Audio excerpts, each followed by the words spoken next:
Still do 7 NUFC Matters shows for free a week. But if you want to support the channel, there are a few ways of doing it. Hit the like button on each live broadcast or video. This helps the channel grow. Hit the subscribe button and select the all notifications option. Hit the thanks button to buy a super sticker. You can do this on the live chat too. You can also join our Patreon page or buy us a coffee at the link in all of our video descriptions below. We are also looking for sponsors. If you want our latest advertising rates and how you can get involved, then email John at nufcmatters1892@gmail.com.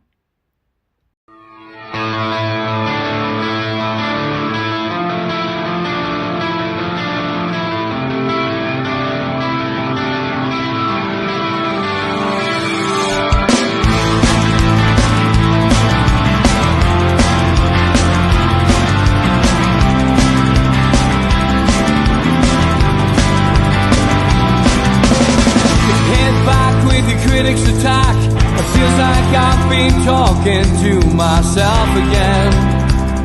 But it's the only way you're ever gonna learn. You look back and it's all in the past. I'm dwelling on the thoughts I cannot say to you. If I don't say the words, then maybe it's not true. And it feels alright when they come and say to you, you're the only thing that makes us all believe. And it feels alright where the worlds collide. Manipulation stands to make us break. What time you said is coming over you. You wish it upon a star. You wish it on a star. You are, you are, you are. You fight back, it's an all-out attack. It feels like I've been taken on the world's machine. Because I want it more than anyone can dream. You look back and it's all in the past. You tell me how you live by all the things you do. Well, you can be yourself, but maybe I'm not you. And it feels alright when they come and say to you, you're the only thing that makes us all. Good afternoon, welcome to NUFC Matters Talk of the Toon, and it is, we're live. How are you, Sid? I'm very good, yeah, yourself? Yes, mate, good, all good, and looking forward to an hour of Newcastle United chat and a bit of music chucked in. Rob will be joining us in about half an hour, but let's look back at the weekend results first. Sid, Newcastle United managed to get a point at Brighton. I think we would have all settled with that before the game. Could have won it in the second half. Yeah, could have, would have, should have, but we didn't. We deserve, a draw, fair result as far as I was concerned, because we didn't pressure them enough in the final third. I thought we played really well. I thought it was probably the best we've performed there in about 15 years. So we sort of dominated the game, but there was just, as I was saying, there's a real lack of cutting edge up front. It was just sort of final third passing was pretty poor, to be fair. But, we did all right. I was delighted to come away with a point. And as I said before the game, if you'd offered me a point, I would have snapped your arms off. Because on my accumulator, I had it down as a 2-1 defeat. And I was really thrilled. What I wasn't thrilled about was all the other teams winning at the weekend and just upsetting the apple cart a little bit. But on the whole, I thought there were some really good performances. I had Fabian Schär as my man of the match. I thought he was excellent. I thought his defensive work was really good. I think he was pinging passes all over the place, so that was good to see. Keeper had no chance with their goal. I thought their goal was absolutely superb, by the way. I thought Minty had a good game, and I thought his goal was terrific. And for all these people wetting themselves over him celebrating, I don't have a problem with it. The lads, and I don't think he was disrespectful at all, really. I thought we've seen far worse. And I think if you score a goal, go and celebrate. I don't care who you play against. People forget Malcolm McDonald celebrated when he scored against Newcastle when he came back to St James's Park. And that's what's the point of playing football if you don't celebrate when you score? That's the whole point of it. And I don't buy into all this. Let's show respect business. Just score and celebrate and enjoy yourself. That's it for me. Unless you see Dennis Law, when Dennis Law did the famous back heel, set Man United down, he looked forlorn and literally walked off the pitch there, and then didn't he? Was some circumstance. I get it, absolutely. But in any other circumstance, go out and celebrate. People forget Shearer scored for Blackburn against Newcastle, and he did the whole arm up in the air and celebrated in front of the Gallagher's. We were all giving him dogs abuse. And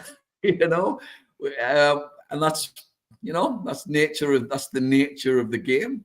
So I think it was a confusing celebration. I mean, I didn't quite understand what he was getting at. I mean, trying to be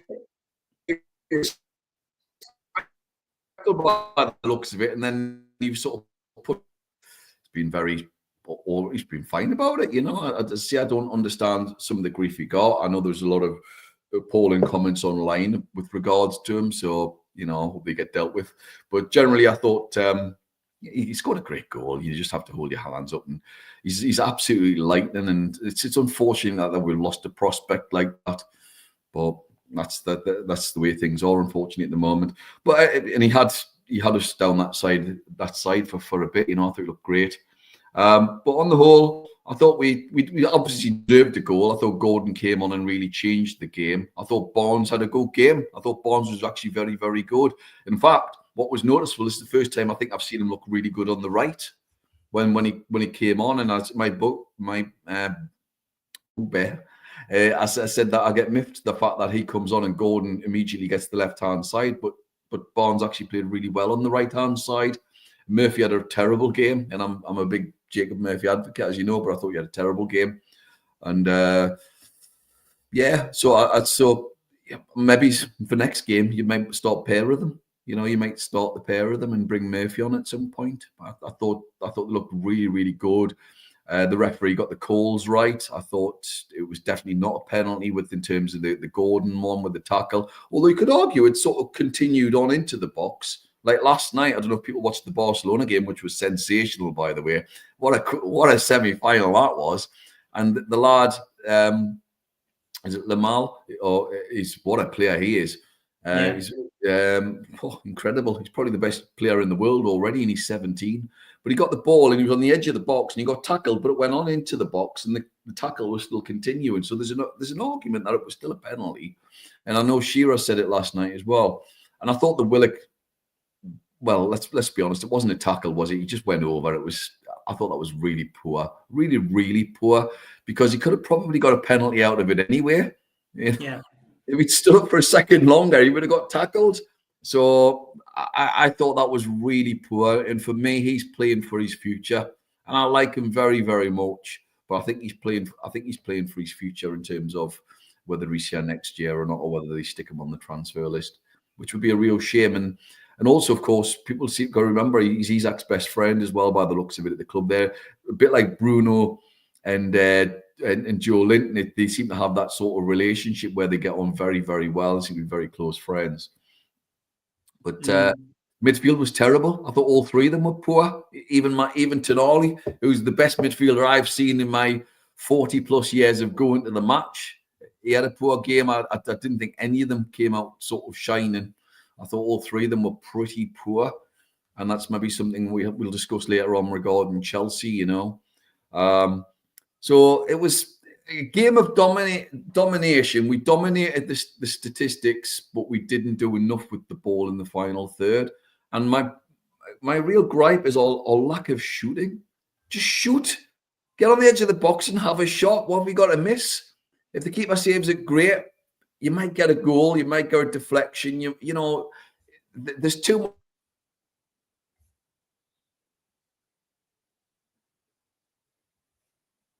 Oh, we have lost Sid. I'll give him time to make a recovery there, but Sid's internet has been playing up, so I think we'll have to take Sid out, let him get his internet switched over. He has to have 2 separate internet connections, I think, at times. So we will bring him back in. Just a reminder with regards to the show this week. It's all over the place for the next few weeks, actually, but I will be back tomorrow morning, 11 o'clock with Ask Gibbo.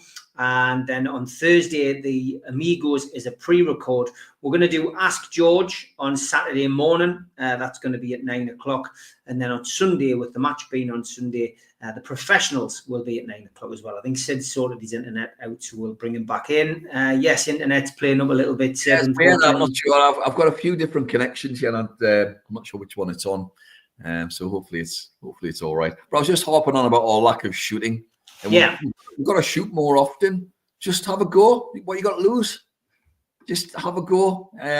Otherwise, you don't shoot, you don't score. It's the old phrase, but we've just got to shoot more. I'd like to see us have a dig up more. Apart from Bruno, who's got that weird scoop shot thing going on, I don't understand that whatsoever. I appreciate that's probably from his time playing in small little quarters, and you'd be able to scoop the ball around this, that, and the other, and do all these fancy little things that he does. But don't work in the penalty box. Just hit it. Just stick your laces through and smash it. But our penalty was good, which was definitely a penalty. I did not understand why it took so long for the referee to sort of give it, or the VAR to give it. It was a clear handball. The guy moved his arm towards the ball. Absolute, stone cold penalty. Didn't understand why they didn't just give it there and then. That was just bizarre. That was just really weird. And then great penalty, put it away really well. Probably one of the few good things that he did in the whole of the game. Again, he had a poor game, but he scored a goal. So, yeah, I mean, they were trying to say it was offside, that penalty. Just scratching your heads when you listen to some of the stuff that they come out with on TV. A few comments. John says, I was expecting a bit more from Brighton, but it's a good point anyway. We probably should have won, but those set pieces, we really must do better. Yeah, and set pieces have come in for a bit of criticism over the last few weeks. We don't seem to be hitting a mark with them, do they? Yeah, it's odd, isn't it? Because sometimes we go through little spells of looking really good at them, and they do all these fancy little moves, and then other times we just resort to lumping it in and it's trying to hit Big Dan Burn on the back post or wherever he is. Yeah, a bit more variation would be nice. But I'll tell you what I don't want to see. I don't want to see one of these guys stood on the sidelines who's the flipping specialist, who's trying to hog all of the limelight that various other teams seem to have. We all know the guys. Look at me, everybody. I'm the guy who's devised this and that and the other. And that's just rubbish. That just stinks. Getting on about Willock, Stephen Kennedy says, is it just me or does Willock have no ball control? Sure, he gets up the field quickly, but 9 times out of 10, he never has the ball under control. I mean, he's lightning. He's absolutely lightning quick. He must be up there with the quickest. The way he was running past their defence, gets the ball, knocks it past, runs past them. He's got the ball at his feet. And as you say, his final delivery was just poor. Or he does this little stab movement sometimes with his foot, like it's like a toe poke where he just stabs the ball forward, and it's like, and it'll come off somebody else, or it'll come out, and it's just like, oh, wait, man, bit more vision, bit more thought. He's been disappointing. I don't want to sort of dig him out because I like him very, very much. I heard a comment somebody the other day, sell him and Sean to Leeds. Leeds, actually, I think I'll be a pretty good buy, to be perfectly honest. Stick Target in his left back as well. You've got 3 guys who'll probably keep you up, to be perfectly honest. But you can have them for 100 million. But no, I would like him to stay for next season. But I think he is playing for his career, and we'll discuss maybe later on in terms of what to do with him, because he's become a bit of an enigma this year. He doesn't seem to have kicked on, does he? Have the injuries had a massive detrimental effect on his all-round ability? Some players, and people forget this, some players might take up to 2 years to recover from such a serious injury, and he may come back over a period of time. I mean, we don't know about Botman yet. We were all assuming Botman's going to come back like the Fonz and be ultra cool at the back, but we don't know. And it's time do we realise that's another situation of guy who's been out for a long, long time. Will he be able to maintain the standard he was before he shouldn't have come back last year when he was that first season. So again, Willock's probably in that category, you know. So I'm very unsure with regards to him, and I'm assuming that they are looking at other midfielders for next season. I think we will definitely need one midfielder for next year, and I would like to think we've got somebody in the ranks amongst the youth team that they'll bring through as well, because there seems to be a real plethora of young kids coming forward now who look really promising. The fact that we know some of the names. I mean, when was the last time we knew the names of some of the kids? You know, true. it's been a long time, and people are now reeling off 5, 6, 7, 8 names now. And so, you know, the beat Man City the other day, as far as I remember, the under 16s. So it's really starting to happen now. It's really starting to come forward. So over the next year or two, some of these are going to be stepping up to the plate, you know. Barnes definitely cemented the place as far as I'm concerned. Can he play on the right? This is the question, isn't it? Why can't we just chop and change them during the game? Maybe have 20 minutes each almost, flicking back and forwards on the sides, you know. It's not ideal, I appreciate that. But why not? It's like horses for courses. I mean, Barnes is quick. Gordon's obviously lightning. Barnes is definitely a better finisher than Gordon. There's no doubt about that. But Gordon's got other skills that he doesn't have. But what I will say, and with regards to Barnes, at Christmas, I was unsure whether he would be a player that I'd want to keep for this summer. He's absolutely nailed on for me to want to stay now, you know, and he cemented that position as the other winger. And I'm equally as happy for him or Anthony Gordon to be a starter now. And in many respects, he will score more goals than Anthony Gordon. So it's a bit of swings and roundabouts. You could argue Gordon might create more chances, but even then, I'm not convinced. I think Barnes has got a good delivery on him, you know, and he's got good vision. So there's not an awful lot. There's not an awful lot between them. No, definitely not. Lots of people in the chat talking about Tonali taking set pieces. I mean, when he signed for Newcastle, we were told he was an exceptional free kick taker for Italy. Yeah, he is. He whips a ball in really well by the looks of it. And they did give him an opportunity, didn't they? Passed it and he whipped the ball in. More of that, I think, is possibly what we need to see. And also what it does as well, of course, with Tonali, if Tonali's taking the free kicks, let's say we're on the edge of the box, say 30 yards out and everyone's piling the box, what you've got then as well, you've also got the speed merchant should the ball come out on a break. You've got the guy who's quick enough to close anybody in the league down. So you've got that aspect as well. Whereas if it's Trippier, you know, and I'm not trying to dig him out, but let's be honest, he's not the fastest anymore. So speed's not his skill set, you know. So you've got that with Tonali. So yeah, I have no problem with that. Just vary it. Murphy puts. Barnes looks like he puts a good ball in. Gordon puts a good ball in. So let's just vary it. And you have players who you know straight away whether it's your day or not in terms of crossing the ball. That was a couple of weeks ago. Trippier couldn't do anything wrong. Every delivery was spot on. And you get days like that. And if that's the case, let the guy take it. And if it's not, somebody else do it. It doesn't take long to work out whether it's you or not, you know. So. I picked this up off Sky the other day. Last 19 games. Look at that for stats. Brilliant. Points 42, Brilliant. Second, wins 14, goals 46, expected goals. Hate the XG, of course. Shot conversion first, clean sheet first. I mean, that's exceptional, Sid. Yeah. And you know, we feel as if we could have done better. I mean, you know, not much better. Well, at the beginning of the season, I think both you and I said we'd come third.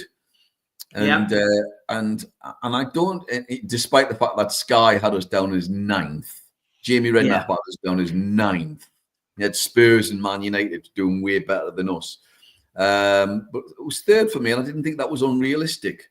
And it was only when I saw all the other predictions and they had us like 6th and 7th and 8th and 9th, and I'm thinking, oh, maybe I've been a bit too optimistic here.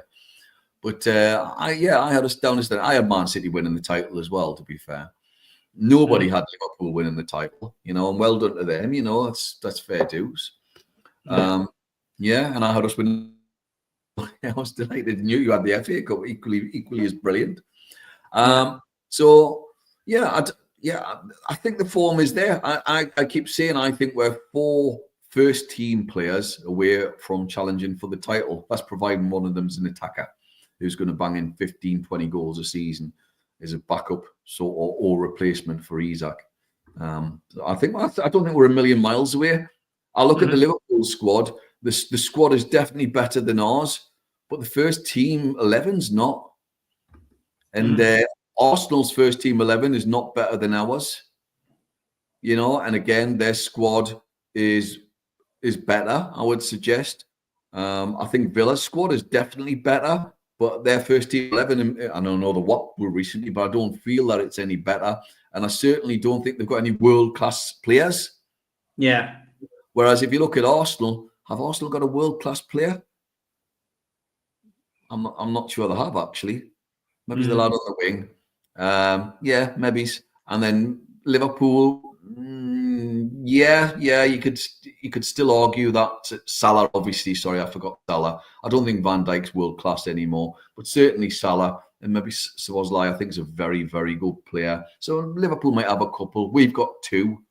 So I just think we're about 4 players away from having a top team, and then a few more young kids coming through. I really, really do think we're 4 players away from challenging for the title. I'm not saying we'll win it, but I would expect us to be challenging right up towards the end and maybe get second next year, possibly get first, but possibly get second. And then the year after, I would expect us to really be going to win the title in 2027, which would be 100 years, of course, after the previous time we'd won it. We're talking about Liverpool just briefly there, and obviously Rob, our designer, has said Liverpool might be a better squad now, but Salah and Van Dijk are aging, and those two slowing down will hugely affect Liverpool. Good point, Rob. But yeah, I was disappointed, and I'm sure you were, with the team that Liverpool put out against Chelsea. Yeah, it's their prerogative to win it. I just hope next year we're in a situation where we can get the cigars out and we stick all the kids out. Because it just stunk to high heaven, really, didn't it? But it's up to them. You've got to do what you've got to do. But it didn't feel right. It didn't sit right with all their younger players coming out and, quite frankly, being rubbish. I mean, the lad that Newcastle have allegedly looked terrible. I forgot the lad's name. He played right back or right centre half. He gave the goal away, gave the penalty away. He was awful. I'm hoping we're not going in for him. And that's not just off that performance. From whenever I've seen him, he's not looked very good. Quansai, is that right? Quansai? Oh, yes. Yeah. Quansai, yeah. Yeah, not very good to me. But, I could obviously be proven wrong. So, yeah, I was disappointed. I just think it's almost to the detriment of the league in some respects. When you do that, though, all right, we've done everything now. We can just stick the kids out, and it's not a big deal. We don't care if we lose every other game of the season now. You're thinking, it's not really an even playing field then, is it? And what happened to the old days where if you put a weekend team, you would be fined by the Premier League or potentially docked points? What happened to all of that? What happened to it? Doesn't seem to exist anymore, does it, So... yeah, it didn't sit right. It just didn't sit right with me with regards to what they did. But that's up to them. That's their prerogative, and then we just have to suck it up and get on. And I'm afraid, Well, yeah, it makes the next game massive. Well, it does, yeah. And I mean, obviously, there's opportunities for other teams to play weekend teams when with potentially Arsenal getting into the Champions League final tonight, and then obviously you've got Manchester United and Spurs looking to get to the final. Because I was going to leave this till later on, but I think this is a valid point. If Newcastle get beat at the weekend, it virtually guarantees Chelsea through, doesn't it? Because they'll win one more. That could therefore, you could argue, it would be more in Chelsea's benefit to stick a load of kids out for the last game of the season against Forest and let Forest get through to Champions League and cost us a position. That, from a footballing side, because they see us more as a long-term threat than, say, Chelsea. I'm not saying that they would do that, but you know what I'm saying. So there is that sort of possibility that, they might get through, make the right. That's it.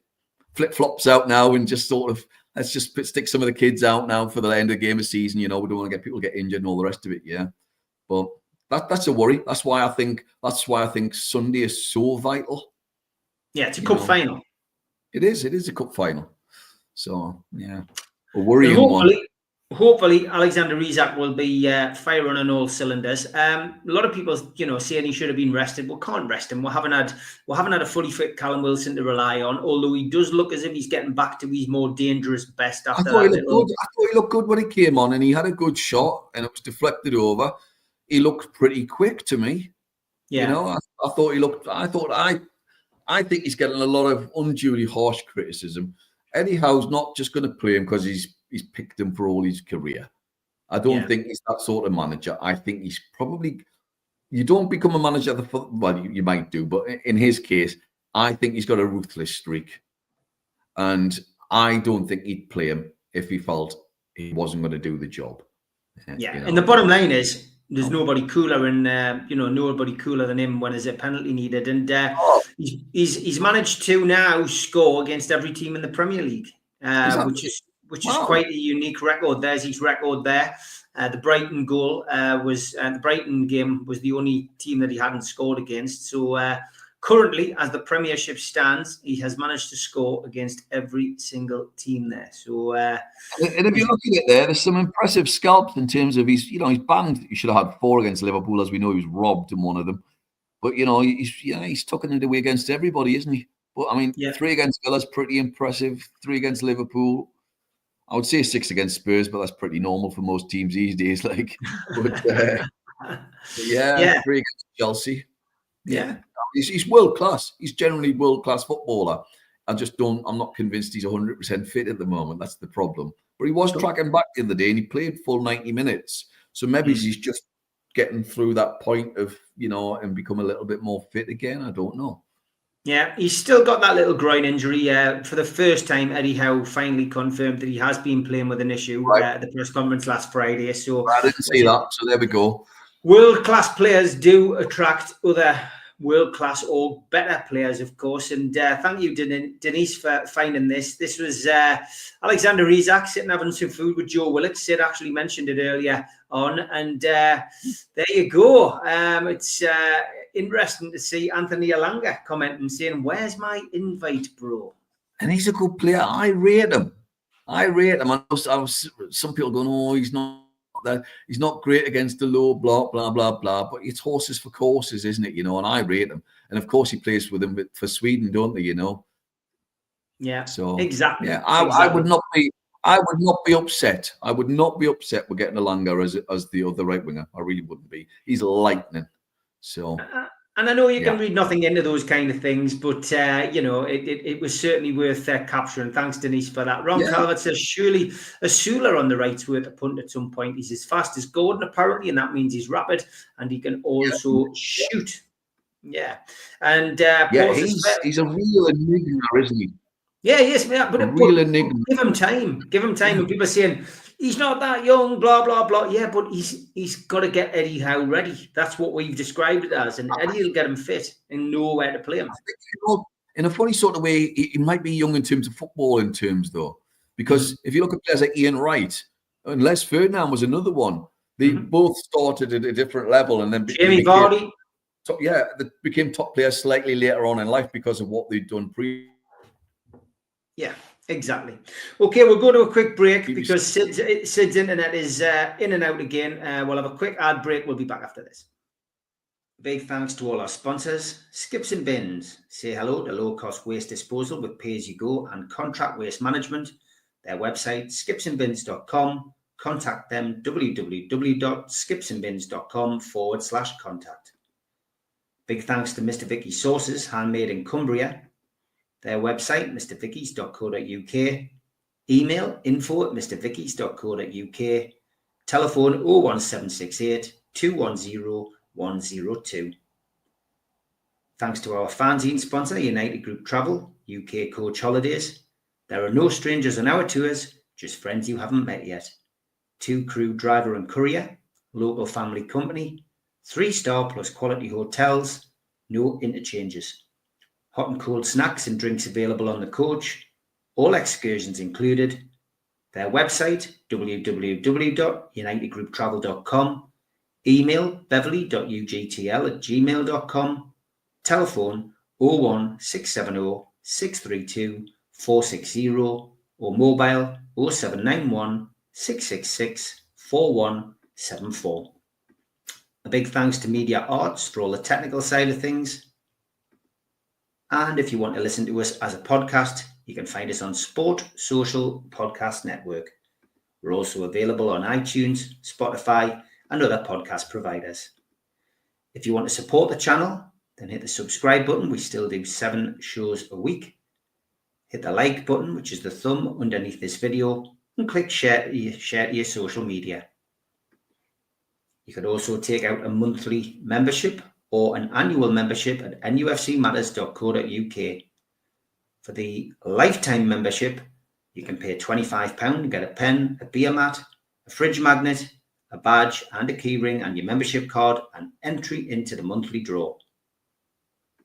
Some events coming up: 27th of June 2025, the end of season party. Beresford, Howie and Watson will be at the Tyneside Irish Centre with Joe Allen in aid of North Tyneside Age UK. You can get your tickets for that one from nufcmatterspodcast.co.uk or from Woucher. No Covers takes place at the Clooney. That's on the 29th of June, midday till 3:45, and tickets are £10 from theclooney.com or newcastlelegends.com. Northern Horizon, a Blake 7 convention, takes place on the 9th of August, 10 till 4 at the Tyneside Irish Centre. Come and be some of the cast and crew in aid of Age UK North Tyneside Dementia. Tickets from nufcmatters.co.uk. An evening with Peter Beardsley and Chris Waddle takes place on Friday the 23rd of January 2026 at the Tyne Theatre and Opera House. You can get tickets from the box office 0844 249 1000 or from tynetheatreandoperahouse.uk. And Bad Manners are back in the Northeast at the O2 City Hall, Friday the 30th of January 2026. Tickets from ticketmaster.co.uk. And we have copies of The Entertainer's Book, signed by Les Ferdinand, available from nufcmatters.co.uk.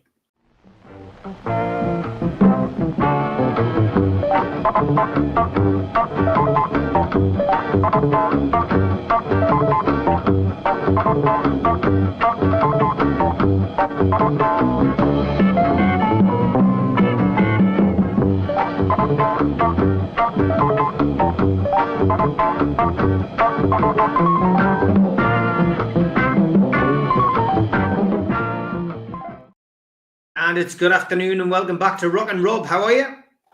Not too bad. I'll be a lot more happier when get some transparency from Nielsen Road. You know, that's happening in Gateshead. So apart from that, I'm okay. Bad weekend for Dunstan and for Gateshead at the weekend. Unfortunately, their season's ended, and lots of confusion as to what the hell is going on at the International Stadium. But hopefully, you get some kind of resolve for next year. And this week's album that Rob won't be reviewing is Willie and Rising Dick. Wow! Brilliant. Where do you get these? Brilliant. Where does he get them? Where does he get them? There's a good one coming next week as well. Okay, mate, over to you. Okay, so this was a request by Stephen Kennedy going back to 1975. It's David Essex, and it's All the Fun at the Fair album. Really good, as you know, David Albert Cook, as he's called. 19 top 40 singles, 16 top 40 albums. Unbelievable. Opens with All the Fun at the Fair. It's a 6.5 minute opener. Guitar, piano in the background. It's sort of like that Victorian fun fair sort of feel about it. Really, really top drawer vocal range on this one. And this song is exactly what it says on the tin. It's got a bit of a Who sort of Quadrophenia vibe about this one for some reason that I picked up on. Then you've got number 2, Hold Me Close, you know, the all-time classic. You know, you can't stop smiling if you hear this. It just sort of takes you back to like primary school discos, and of course it was a Philadelphia cheese advert once upon a time. It's a beautiful song. It's absolutely I love the London accent as well that he has, and he's always kept on it. And again, Christopher and Lily Allen, they're 2 examples as well that have got that twang, you know, from the roots, the background. You've got track 3 is called Circles. Quite a slow glam rock feel to this one. It's sort of good gritty guitar parts on it. Nice piano and bass holding this up together. A really, really nice uplifting part after the first verse. Very pleasant song. You've got If I Could. Again, a stunning, it's really nice actually. It's a love song. Nice piano again, but sort of drives the song. A gentle violin in the background, and there's a few references to Canning Town, where David is from, and a lot of references to the number 9 bus on it. So it's obviously meeting a date, that sort of thing. But it's really nice, a really nice song. You've got Rolling Stone. It's quite a dark song, dark opening on this one. It sounds really experimental. I'd say I would put it under post-punk. Bit of blues guitar in as well. Nice backing vocals on this one, but it's really hot and it's quite dark. I'm quite surprised. Well, I was sort of pleasantly surprised. It's sort of like versatile and experimental. I was expecting sort of like one-trick pony of David Essex, but there's a lot of, I don't know, alternative underground sort of tones for me. Yeah, it's really good. Post-punk as well. I can't believe I'm saying it with David Essex album, but yeah, you can tell he was experimenting. You got track 2, side 2, Won't Get Burned Again. It's very, very much like Brown Sugar. Very Keith Richards vibe influenced, I think. Very Rolling Stones, obviously. Now you've got Coconut Ice. When I wrote this down in my notes, the first thing I thought of was a vape flavour. It's not keen on this one. It's a bit all over the place. It's unusual, but it's like a strange, bizarre two-tone, again, experimental sort of song. It's just, I can't categorise this one yet, but Coconut Ice, for all you vape lovers. There you've got Watch Out Carolina. This is a lot more better. It's more funkier, nice guitar intro. Guitar harmonics on it nice. Just sort of like picking them out, texture in. Really good. It's got a dark feel to it. Again, it's quite random. It's just wasn't expecting the layers on this album. Then you've got Here It Comes Again. This is, to me, it's coming across like a live jam sort of feel. Again, more glam rock. The Who, that sort of thing as well going in there. Very good, strong vocals. And I think David, his vocal range is like underrated. Well, from my point of view, it's underrated. I've never really picked up on his range. It's just diverse. So many layers to him. Then you've got track 5, the last one. It's called Funfair Reprise. It's again, it's a blues guitar intro, nice subtle piano parts on it again. It's ending the album as it started, but it's very dark. It's a very down song, this one. It's still got that sort of like Victorian sort of vintage funfair vibe about it, but it's quite a scary song. It's I don't know. It's very dark. I can't put my words on it. But it's like the track A, but reverse of it. The first one is roll up. Here we go, and they're putting the funfair, and I believe this has been a show as well on the stage recently. But I was very, very pleasantly surprised by listening to the whole album. It was quite a lot of surprises and a lot of directions that I wasn't expecting. So thank you very much, Stephen Kennedy. And before you know it, and it's just around the corner, we'll all be singing that song again, on a worldwide scale with Just Another Winter's Tale. So that's going to get a 7 out of 10 for me. Good stuff. Stephen says, thanks, Stephen. Rob, Mum's favourite. We'll play this to her in hospital this afternoon. She will love it. Thanks. Thank you, Stephen. And Stephen also says, could you, Sid or Rob, well, it's Rob who could do it for you. He says, if not already done, review Cockney Rebel, The Best Years of Our Lives, Eddie and the Hot Rods, Life on the Line. Both albums bought just after leaving school. So there's 2 albums for you, for Stephen. And I've got that. Sure. Great stuff. You've got them. Brilliant. All right, then, Sid, over to you. What have you brought us this week? I was just about to say that with regards to David Essex, because I mentioned last week, as which Steve laughed, by the way, and I sent him Imperial Wizard, which is a great song. And I think David Essex, funnily enough, sits somewhere between Cockney Rebel, a little bit of Roxy music, a little bit of Leo Sayer, and a little bit of himself. Obviously, he's really unusual. And I said, I've got a playlist of him, and he's got about 15, 20 bangers. Yeah. And they are absolutely top draw, really unusual, not what you would imagine. I was pleasantly surprised. It was really nice. I really enjoyed it. At the end, when it's come to the end, it's quite sort of sad, but down, but it's well put together.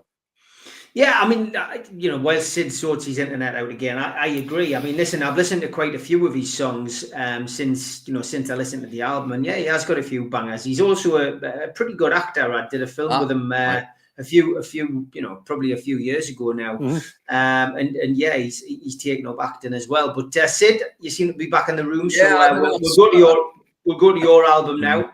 So yeah, sadly, Mike Peters out of the Alarm died this week, and I was a huge fan of the Alarm. I couldn't tell you how many times I've seen them. I don't have enough fingers and toes and all the rest of it to sort of count them.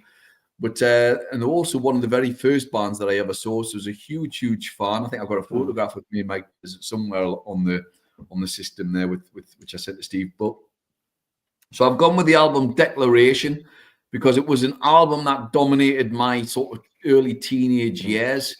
It came out in February the 13th, 1984. I bought it the day it came out because I'd already bought Where We're Hiding and 68 Guns beforehand.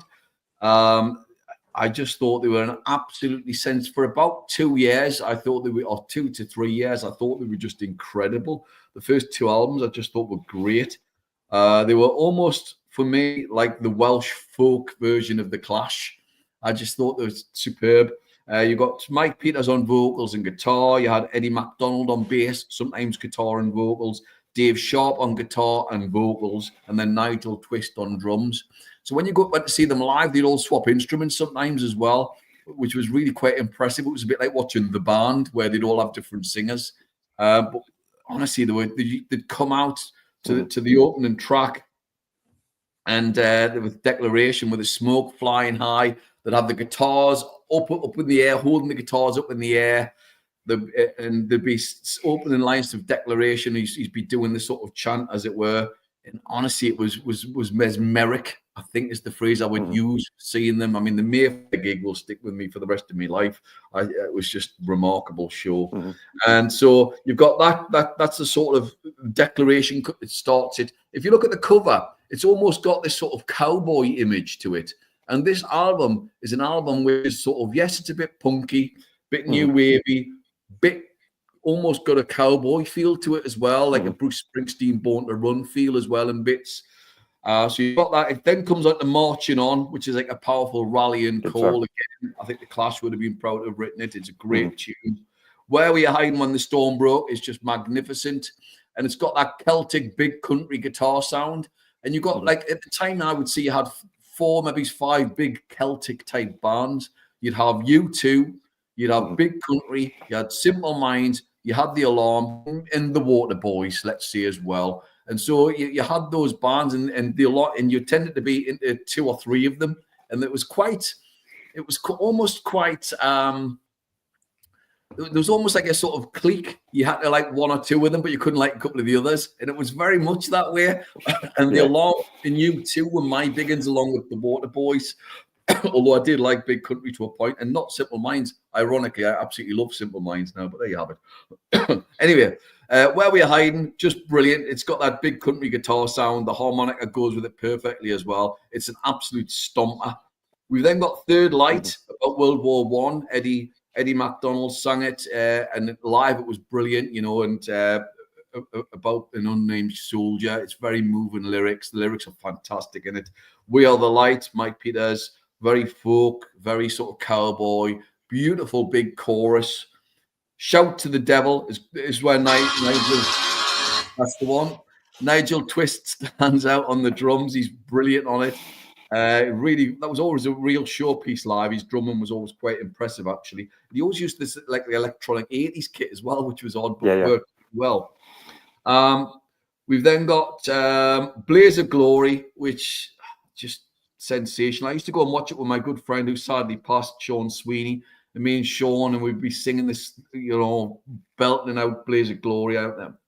I know he had 3 alarm tunes played at his funeral, actually, so it always reminds me of Big Sean. It's just glorious, and again, it reminds me of Butch Cassidy and the Sundance Kid going out in a blaze of glory at the end. It's got that sort of thematic feel to it. Beautiful. Tell Me, Dave Sharp sings. And it's with regards to, take a look at the punks. It's beautiful, great big chorus.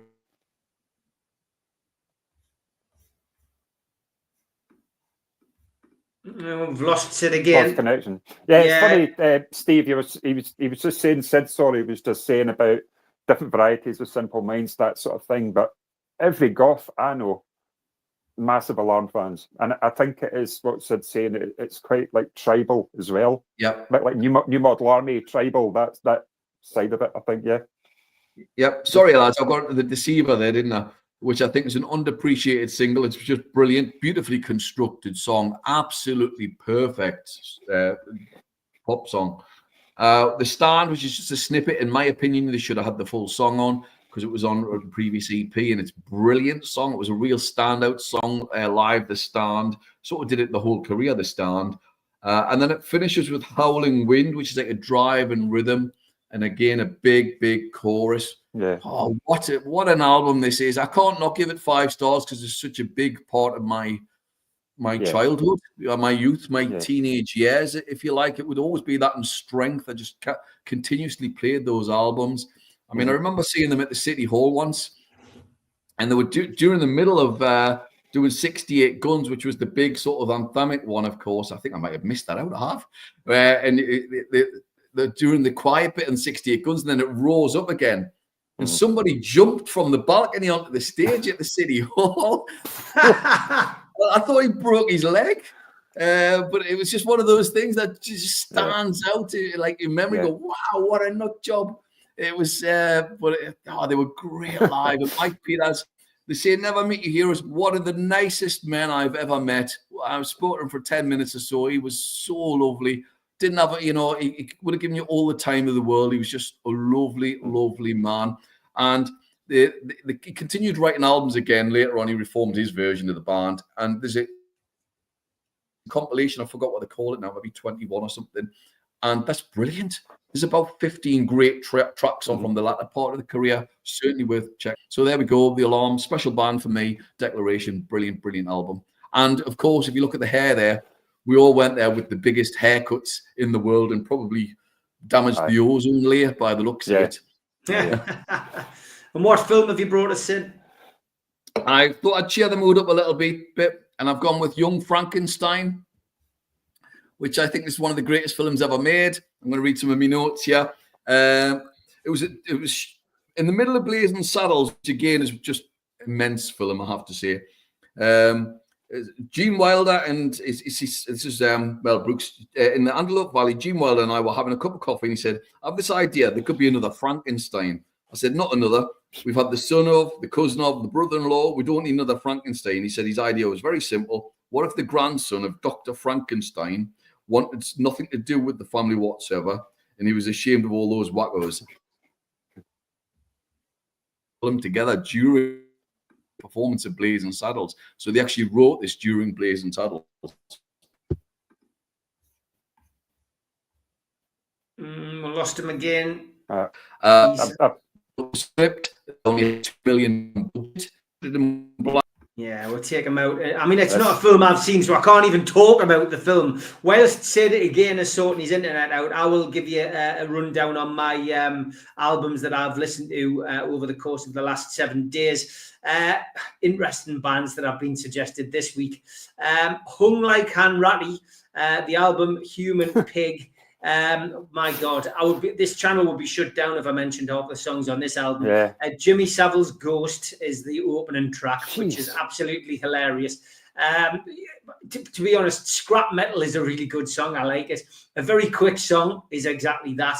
And Overdose and Die is about drug addicts on the streets of wherever this guy happens to live. So listen, it's very Mac Lads. If you've listened to the Mac Lads before, that is definitely your cup of tea. They've done quite a few albums. They're very good live. I am going to go and see them live because the person who introduced me to that, Alison, is a big fan and she goes along all the time. So I am going to go and see them.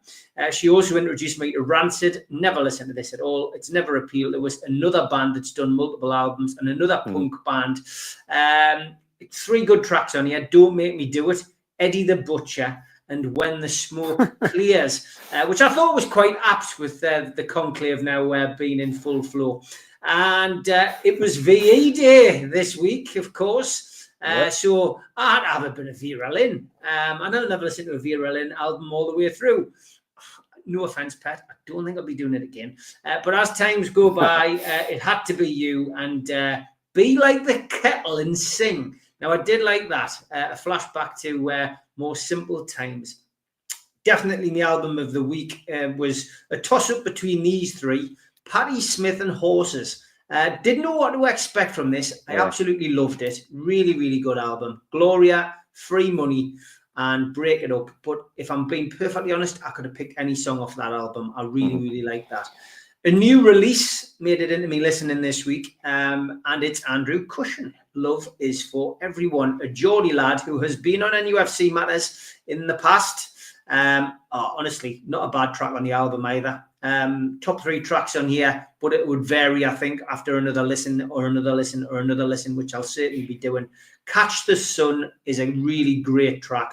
She and Coming Home, which I think most of you who've got any musical interests will have probably already listened to, but that's a really, really good song. This one, because me and Sid were talking about things last week, and often when you guys are mentioning stuff, I'll pick up on an album and think, actually, I don't think I've listened to that all the way through. I'd listened to a lot of songs on it, of course. Boy in the Bubble, Graceland, You Can Call Me Al. Top 3 songs, no doubt about it. They were the big commercial successes as well. But I really did like Diamonds on the Sole of Her Shoes too. And again, really good album. Lots of musical influences and tastes used in that one. Final one this week. I thought I'd listen to this, but I hadn't. Nirvana, Incesticide. Not the best Nirvana album, if I'm going to be perfectly honest, but still some classics on here, which I was completely unaware of. Dive, Mexican Seafood, and Aneurysm. Another, decent album. Well worth a listen if you've not listened to it already. Sid is back. So yes, Sid, you were busy doing your movie review. Sorry, man. Now I don't know what's going on. I'm going to reboot it when I've done this.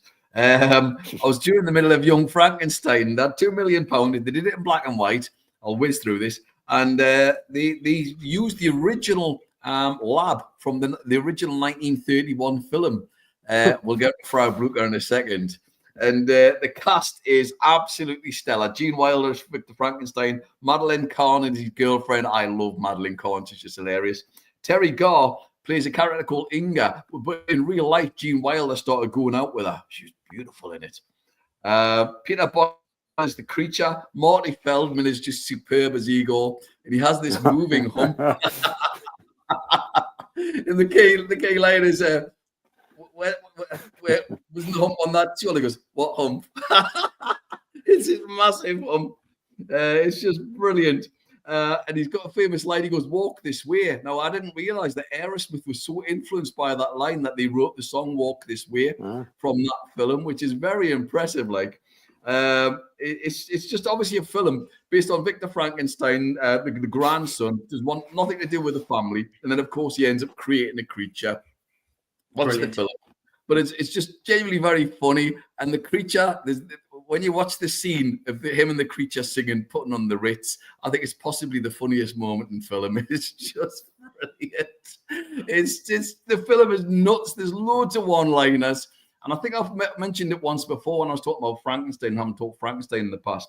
And my good friend Lynn Clark was sat next to Mel Brooks at the Theatre Royal watching his production of this because he put loads of songs in. The songs are brilliant live, so perfect.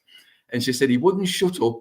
She said he was lovely. And he said he was the nicest man he'd ever met. He was just genuinely really funny, but would not stop talking all the way through the stage production. Honestly, if you watch it, it's one of the greatest films I've ever seen. It's just outstanding. There's so many one-liners that you think of. And what's remarkable with regards to the film, they use loads of the book.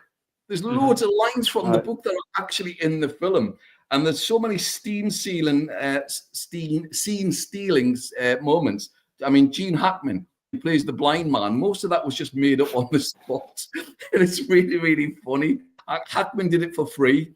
And Hackman's absolutely magnificent in it, playing the blind guy. It's just superb, genuinely side-splittingly funny. So if you get the chance, watch it. Try and I know people, oh, it's in black and white, but get over it. It's marvelous. It's an incredible film. So yeah, I cannot recommend it enough. Just a work of genius.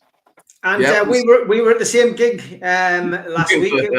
It was a good one, Sid, wasn't it? It was. Roger was. He's quite cantankerous, I think is the phrase I would use. But the song, his voice was still very, very, very good. Actually, the band were brilliant, by the way, and I love the interpretations of the songs. I love the sort of, because I didn't really want to see him do Barbara O'Reilly and Won't Get Fooled Again, which he did, but he did them in a certain way that worked perfectly, and that sort of acoustic style. It was so different. Looks brilliant. I mean, the girl on violin was exceptional. She was amazing. The band were brilliant, absolutely brilliant. He did some really nice, unusual songs. A couple off Mac Vicker, which was great, rather than just all the hits. And then some. I mean, he did "Boy in the Bubble," which was such a bizarre song to do. Another reason for listening to that album this week, Graceland. Well, it was terrific. It was a really great gig. It was really impressive. So yeah, top draw. It was. All right, great stuff, Rob. Thank you for being with us, mate. As always, you've got a couple of albums there from Stephen Kennedy to review, and I'm sure you've got more coming in. Please leave a comment in the chat below the video if you've got an album that you want Rob to review. See you next week, mate. Love the t-shirt, mate. Take care. Bye-bye. Thank you. Bye-bye. Okay, quickly look ahead to the match at the weekend. Newcastle United take on Chelsea. Noon kickoff live on TNT Sports this coming Sunday. A bit early for team news, but we know Lewis Hall, Jamal Lascelles, Joe Linton and Matt Targett will all be out. But Jason Tyndall will return on the touchline after serving his one-match ban. Chelsea, of course, have a 4-1 first leg lead in the Europa Conference League semi-final game, and that takes place tomorrow evening. They had a 2-1 success at Fulham in their most recent Premier League away game. Of course, had that easy win against Liverpool reserves at the weekend as well. John Brooks, fourth posting of the season for him. That's after the 1-0 victory over Arsenal. He also took charge of the 2-0 Carabao Cup success at Arsenal and the final at Wembley. Let's hope let's hope he can be as influential for us in the final that's taking place at St James's Park this weekend. VAR is Darren England. And don't forget, in the second last home game of the season, the food bank will be in their usual place. Any cash donations will be doubled by Jamie Rubin. So get yourself up there if you've got any spare change or notes and drop them in the bucket. So I am going for a very confident win in this game. I'm going to go for a penman, as we'll call it on here. I'm going to go for a 3-1 win to Newcastle. I don't think they are as good as they think they are. I think we are going to stick it up them. I think the atmosphere, despite it being at 12 o'clock, is going to be a good atmosphere. I think everybody's going to be bang up for it, and I think War Flags will do us proud. And I think the team will turn up. I think Isak will turn up, and I think we're going to win by 3-1. Yeah, I'm not sure. Cole Palmer's magnificent. I have to say, I really, really rate him. On midfield, my worry. I would play Miley personally, but there you have it. Over Willock, or I'd put Gordon in there. I'd put Barnes in there and put Gordon on the left. But I don't know. The last time I said a draw, we won. So I'm going to go with a 2-2 draw. It's a classic. Great to have you on, mate. Great to have Rob. Thanks everybody for watching. Don't forget, I am live in the morning, 11 o'clock in the morning with Gibbo. Friday, the Amigos is a pre-record. Saturday morning, 9 o'clock, we'll be live with Ask George. And Sunday morning, 9 o'clock, will be the professionals. That's your full week on NUFC Matters. Sid, see you next week, mate. Take care. Okay, take care, folks. Bye-bye.